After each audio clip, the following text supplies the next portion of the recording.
Churachandpurda angang ahum iraknabadagi leikidre Churachandpur districta semgat sagatpagi mingda tauthokuna thamba foot mari luba ising tungba kom amada tasinkhibadagi angang ahum iraknaduna sikre pawasigi matung inna thodok adu ngarang Churachandpur town da leiba security force ki camp amagi manakta thokibani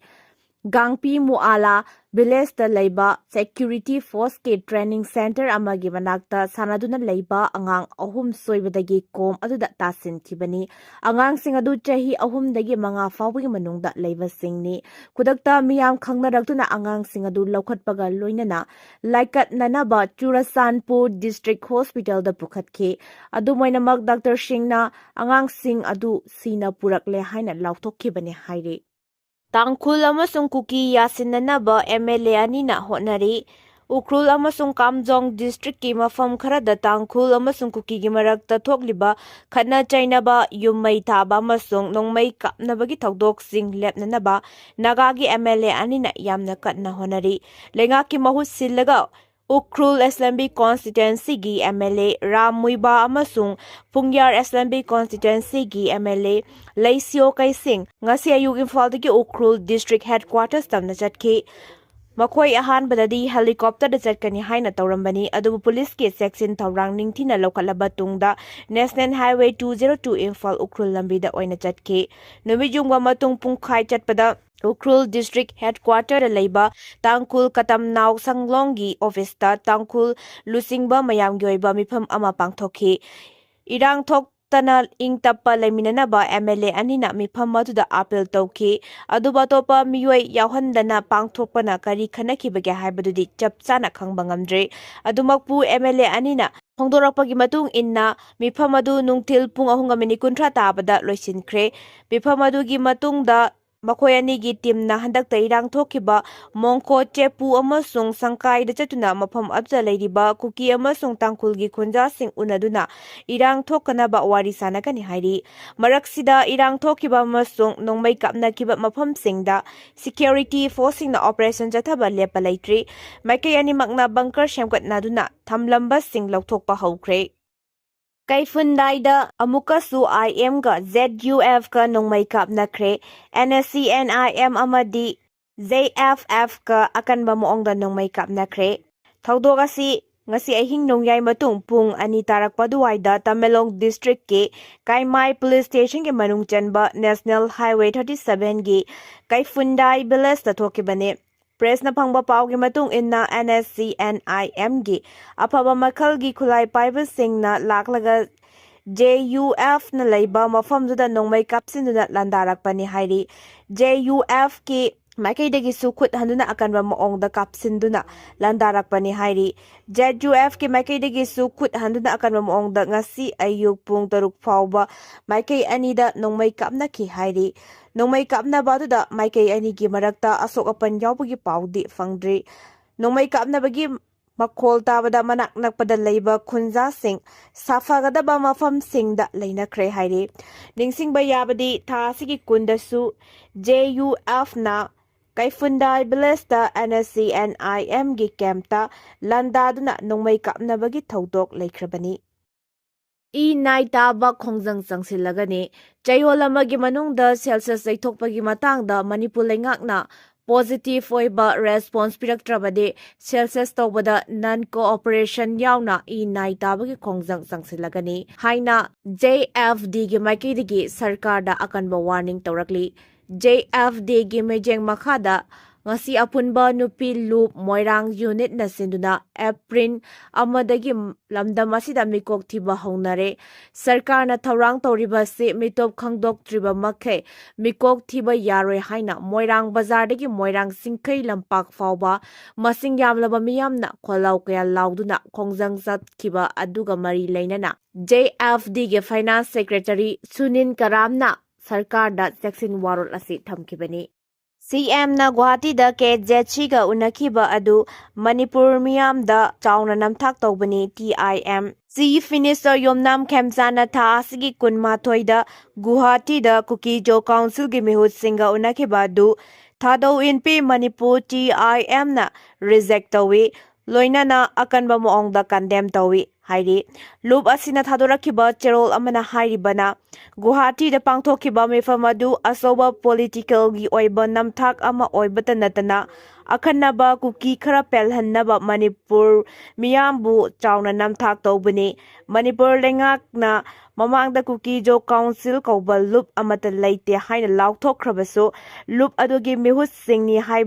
haizaba singa se minister ga Guwahati da unakiba haibasi lengak asigi kaitharakliba integrity edu mayak sengna uthoksabani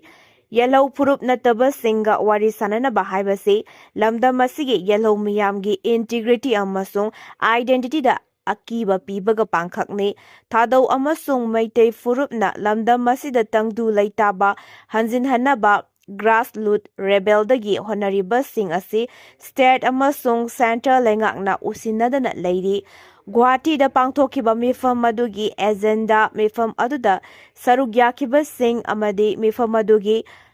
outcome khudingmak miyam mapung fana khanghangadabani haukiba chahi 2023 gi December da lengakna policy ribaren chalaikiba asigi mapung faba public justification pigadabani Kukijo council asi yellow Manipuri frup singi bahut sinba loop amanate haibagi forman acknowledgement ama lengakna pigadabani mayum-mayumda hanjinnaba ngamdana leiriba IDP sing asigidama transparent oiba rehabilitation gi thawrang lakhwatkadabani grassroots level dagi tangdu leitaba hanjinnaba honariba sing asida institutional support pigadabani amasung closed door da lamdam asigi wangmada wari sanabagi mahutta miyam khangna amasung maikai khudingmak saruk yahanduna lamdam asida tangdu leitaba hanjinnanaba thawrang sing pakhatkadabani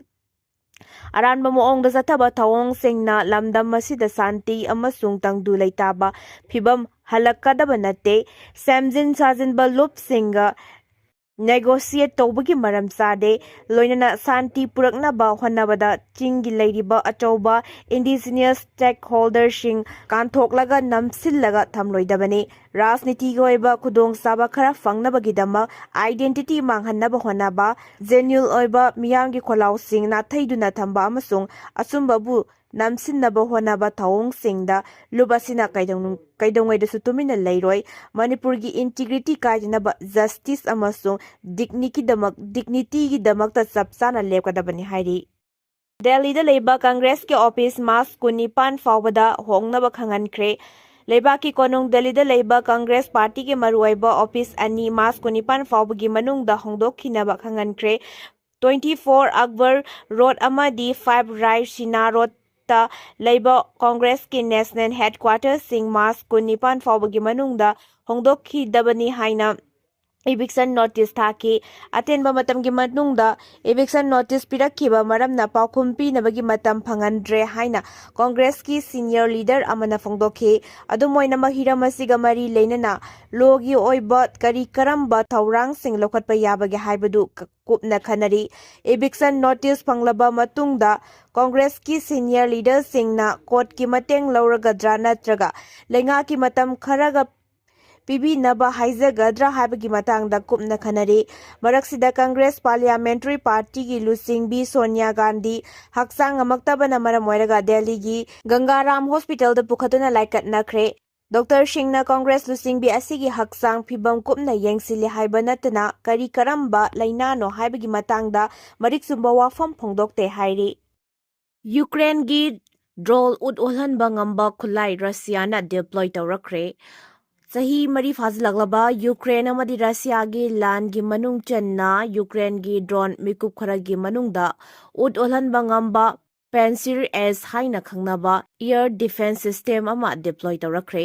khulai asi Ukraine na masing thingamdana thazlakhiba drone sing adu kapthaba ngamnabagi damakta akharana putorakhiba air defense system amani khulai asigi mapana ngasi fawbada Russiana Ukraine na masing khangdana thazlakhiba drone singdagi maipakna ngakthokpa ngamlakhibani haina su phongdorakli Colombian military plane kaibada miyoi chamaga taramanga gi manungda humpuga taruk sikre Colombian military plane kaibada miyoi chamaga taramanga gi manungda miyoi humpuga taruk sikre haina Colombian military gi maiketi ke phongdorakli. Report asigi matung inna Colombian military plane adu take off tawba matamda kaiduna tasilakibani. Thawdok aduda punna miwai yankhai rom asok apan nangkhre. Aduga plane aduda tongba Colombian Army chamaga tara marigi manungda maridi haujiksu thiba khangdana leiri. Plane aduda crew member 13 yauna Colombian Army chamaga kun manga bom puduna Ecuador tamna painaba thawranglakpada take off hek tawbaga ikuidana kaiduna tarakibani. Thawdok asigi matangda Colombian gi President Gustavo Petrona nungaitaba phongdokhibaga loinana military plane pokhaiba gi thawdok adu matau karamna thokhibano haibagi matangda awangba thaki thijinnanaba yathang pikre. Asigumba akiba fanglaba thawdok asi makhatana thoktanaba laukhatpa yaba section thawrang singsu laukhatnaba mari leinaba department singda khangankre hairi.